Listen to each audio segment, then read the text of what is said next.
বাংলাদেশের দক্ষিণ উপকূল নিয়ে আজও অসংখ্য রহস্য প্রচলিত। সমুদ্রের স্রোত, ঘূর্ণিঝড় আর বদ্বীপ অঞ্চলের স্বভাবগত পরিবর্তনের কারণে এখানে শতাব্দীর পর শতাব্দী ধরে জন্ম নিয়েছে অস্থায়ী দ্বীপ, আবার মিলিয়ে গেছে মানচিত্র থেকে। উপকূলের মানুষ জানে এখানে ভূমি কখনো স্থায়ী নয়, কখনো তা বাড়ে, কখনো সাগরের নানা জলে হারিয়ে যায়। বিশেষজ্ঞরা বলেন এই উপকূল পৃথিবীর সবচেয়ে অস্থির ভৌগোলিক অঞ্চলের একটি। নদী থেকে নেমে আসা পলি আর বঙ্গোপসাগরের শক্তিশালী স্রোত মিলে এমন পরিবেশ তৈরি হয় যেখানে এক প্রজন্মের চোখের সামনে দ্বীপ তৈরি হয় আর পরের প্রজন্মের সামনে তা বিলীন হয়ে যায়।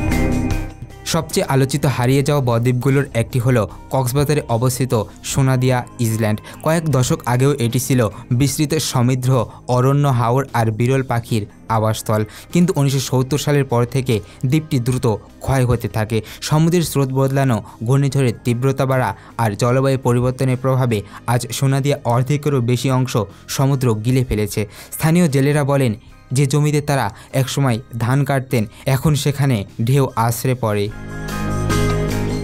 অন্যদিকে বিশ্বের অন্যতম ক্ষয়প্রবণ দ্বীপ হিসাবে পরিচিত কুতুবদিয়া, একসময় দ্বীপটি ছিল শিক্ষিত সুসম্পন্ন মানুষের জনপদ, ছিল লবণ উৎপাদনের জন্য বিখ্যাত, কিন্তু অর্ধশতকের কুতুবদিয়ার বড় অংশ সমুদ্র বিলীন হয়ে গেছে। বাড়িঘর, বাজার, গ্রাম সবই ক্ষয়ের মুখে। বহু পরিবার বহুবার ঘর ভেঙে পরিবর্তন করতে বাধ্য হয়েছে।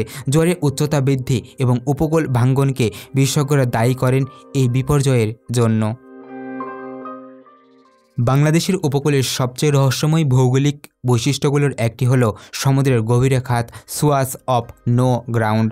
প্রায় 1300 মিটার গভীর এই অঞ্চলে সমুদ্রতলের আকৃতি এত অনিয়মিত যে এখানে প্রায় নতুন চর দেখা যায়, আবার কয়েক বছরের মধ্যে তা পুরোপুরি ডুবে যায়। ভূ গবেষকদের মতে এই গভীর খাত উপকূল জুড়ে স্রোতের দিক পরিবর্তন করে, যার ফলে কোনো দ্বীপ টেকে না। হারিয়ে যাওয়া দ্বীপগুলোর তালিকায় আরও আছে সন্দ্বীপ। ইতিহাস বলছে একসময় সন্দ্বীপ ছিল অর্থনীতি, লবণ ও সমুদ্র বাণিজ্যের গুরুত্বপূর্ণ কেন্দ্র, কিন্তু শত শত বছর ধরে নদী আর সমুদ্র দুই দিক থেকে ক্ষয়ের শিকার হয়ে দ্বীপটি ক্রমাগত ছোট হয়ে এসেছে। স্থানীয় প্রাণীদের গল্পে স্পষ্ট যে স্থানে তাদের পূর্বপুরুষের জমি ছিল আজ সেখানে নোনা জলের বিস্তীর্ণ সমুদ্র। এছাড়াও উপকূলে প্রতি বছর জন্ম নেয় অসংখ্য অস্থায়ী চর, যেমন মোহনা এলাকার ক্ষণস্থায়ী ভূমিখণ্ডগুলো।